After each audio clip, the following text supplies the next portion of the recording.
minutes pour être élu avec un invité aux côtés de Béatrice Rulle. On parle des prochaines élections cantonales. François Bertschy, président du MCG. Bonjour François Bertschy. Bonjour. Merci d'être sur Radio Lac ce matin. Le MCG est un parti en perte de vitesse. On siège actuellement. C'est 9 de moins qu'en 2013. Mais depuis, vous avez perdu vos figures tutélaires, dont Omaro Poggia, au point que vous devez prendre un candidat issu d'un autre parti pour le Conseil d'État. L'enjeu de cette élection pour le MCG, c'est tout simplement de survivre, François Bertschy. Non, je pense que vous retardez un peu. C'est vrai qu'il y a 5 ans, 6 ans, c'est l'analyse qu'on pouvait faire. Maintenant, 2023, c'est pas du tout l'analyse. On est dans une équipe dynamique. Dynamique. Oui, dynamique, soudée, unie. On l'a vu encore dans une assemblée que nous avons eue la semaine dernière. Nous sommes unis, combatifs. On a un très bon retour de la population. Justement, je pense que c'est pas nous qui avons du souci à nous faire. C'est plutôt les autres partis qui ont du souci à se faire. Mais c'est leur problème. Nous, en revanche, on est parti dans une dynamique de gagnants.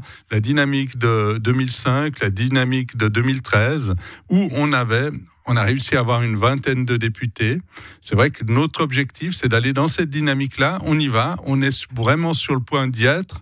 Et je crois qu'il ne faut pas faire une fausse analyse sur notre situation d'il y a 4 ans. En 4 ans, beaucoup de choses ont changé. Et nous sommes vraiment sur les rails. Nous sommes revenus sur les rails que nous avions en 2013. L'enfer, ce sont donc les autres partis, on l'a bien compris. Grande proposition pour le MCG, un plan Marshall de la formation pour éviter donc d'avoir recours à la main-d'œuvre frontalière. C'est une très belle idée, mais on n'a pas beaucoup de détails. Très concrètement, qu'est-ce que vous voulez faire pour la formation à Genève ? Très concrètement, c'est avoir suffisamment de places de formation pour les Genevoises et Genevois qui veulent devenir infirmiers, infirmières, pour entrer dans ce genre de profession, pour aller dans toutes les professions. Il faut donc davantage d'argent, davantage de place, vous faites comment ? Non, c'est la formation, c'est donner une impulsion. Il faut de la place pour mettre ces personnes-là. Bien évidemment, il faut mettre les moyens. Il faut mettre les moyens, parce qu'on voit actuellement que la formation à Genève, c'est assez catastrophique. Il faut dire ce qui est, notamment au niveau de l'instruction publique. On voit tous les scandales qu'il y a actuellement. On voit également beaucoup de jeunes qui sont un petit peu perdus, qui n'ont pas d'horizon. Pourquoi ? Parce que le système genevois ne leur donne pas de bons débouchés. On est obligé d'aller importer des gens à l'extérieur, ce qui est catastrophique. On le voit au niveau notamment du personnel infirmier. On a fait une sorte de numerus clausus pendant trop d'années. Maintenant, on a changé, mais on a pris un retard considérable. Et maintenant, ce qu'il faut faire, c'est vraiment faire un effort à ce niveau-là. C'est-à-dire, l'effort, c'est proposer C'est pour ça qu'il y a une école d'infirmières qui va ouvrir ses portes à la frontière. Pardon ? C'est pour ça qu'il va y avoir une école de formation d'infirmiers qui va ouvrir ses portes à la frontière. Oui, c'est pas quelque chose que nous applaudissons pas ce genre de choses. C'est vrai qu'il y a un problème aussi de l'autre côté de la frontière de formation. Nous sommes, c'est certain, mais je pense qu'il faut d'abord sur Genève voir l'avenir et se donner les moyens de l'avenir et non pas faire la politique à la petite semaine comme le font les autres partis, malheureusement. Également parmi vos propositions, donc permettre aux scooters, motos et aux taxis d'utiliser les voies de bus pour leur sécurité, alléger la fiscalité sur les taxes automobiles. Il est sacrément porteur cet électeur automobiliste, dites-moi. Non, ce sont des propositions parmi d'autres.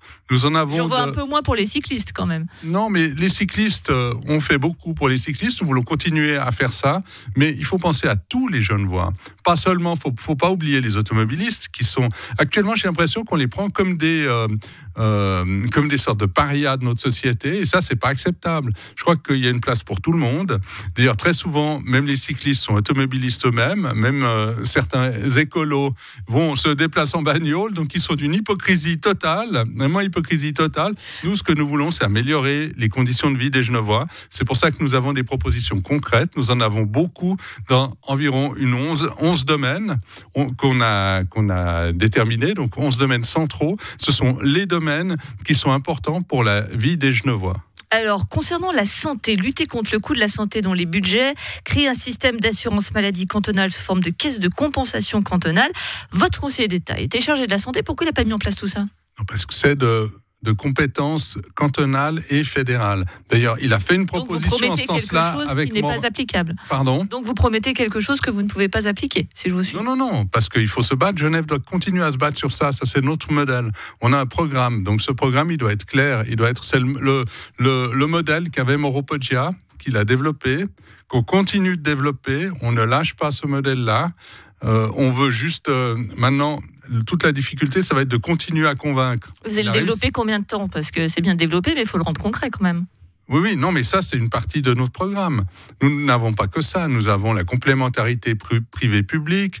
Nous avons une redéfinition des tâches de santé qui sont très importantes pour avoir une médecine de pointe qui soit réfléchie au niveau suisse de manière intercantonale. Ça, c'est important pour la qualité de la santé des habitants de Genève. Ça, c'est quelque chose d'essentiel. On veut aussi une santé de proximité. On veut continuer à se battre pour avoir un hôpital cantonal fort et également avoir une médecine de ville qui soit soutenue.